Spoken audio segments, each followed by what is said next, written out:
the question I have now is that finfluencers, finance influencers are getting a lot of heat nowadays, right? And a lot of that is from mainstream media.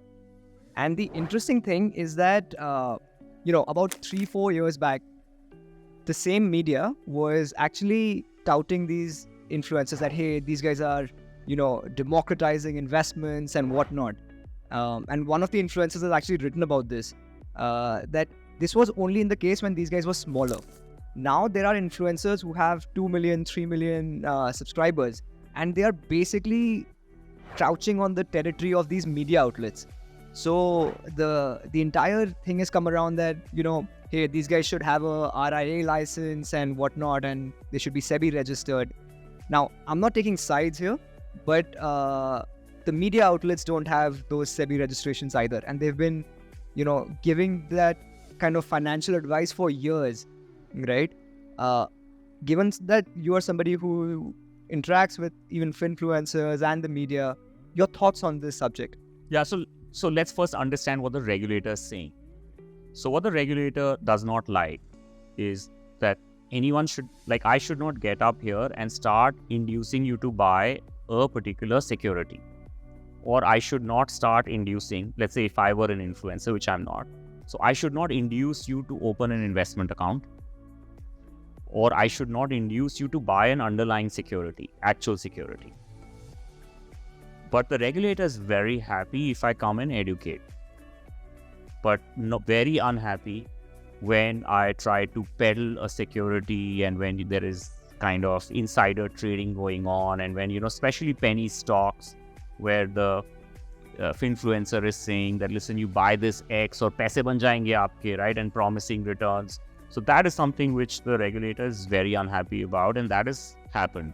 So I think there are two kinds of influencers. One is influencers who are educating consumers, who would typically educate consumers about the core features of an application, or would educate people about core financial concepts. What is inflation?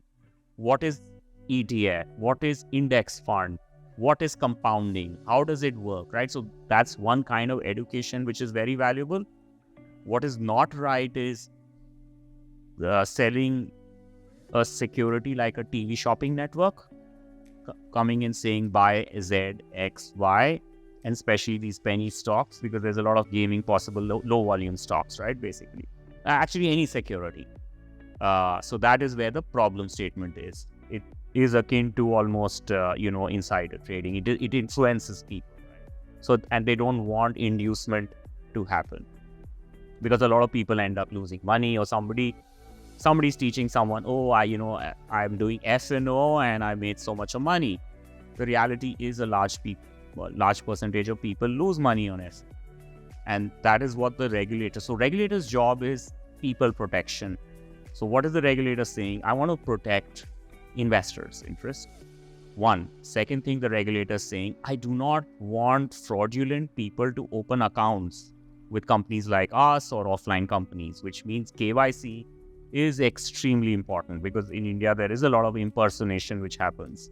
In India, there's a lot of people who do fraud because there are very smart people. And the third thing regulator is saying is no money laundering should happen, because this becomes a great way. So how do you ensure? So these are the three, and fourth thing is, of course, investor grievance. These are the four things that the regulator is saying, and it's a pretty progressive regulator, by the way. I'm personally very, very impressed. And so net, there are, of course, finfluencers who are peddling these kind of buy at one time, and there are others who are actually educating. Net, do you think they have a positive impact on society, or is that something? Yeah, I think the ones, I think net, there could be some negative, and the regulator regulating or creating a framework would be good. I guess a lot of media outlets, now that you talk about, let's say CNBC, it's talking a lot about stuff and securities. Do they have a research analyst license? I need to check. It's a good point. I'm going to check that. Because at the end of the day, an influencer on YouTube is pretty much like an anchor on CNBC TV 18. We should all check that. I'll check that and I'll come back to you. But I guess these guys should have some kind of a license to be able to communicate, to be able to be governed and regulated, both on the media side and on the influencer side?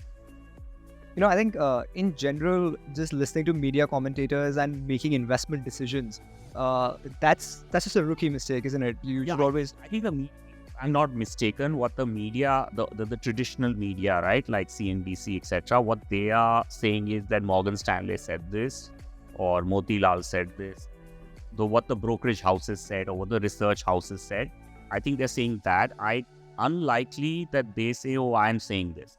Unlike what the influencer says, I'm saying this, ki ye FNO kar lo.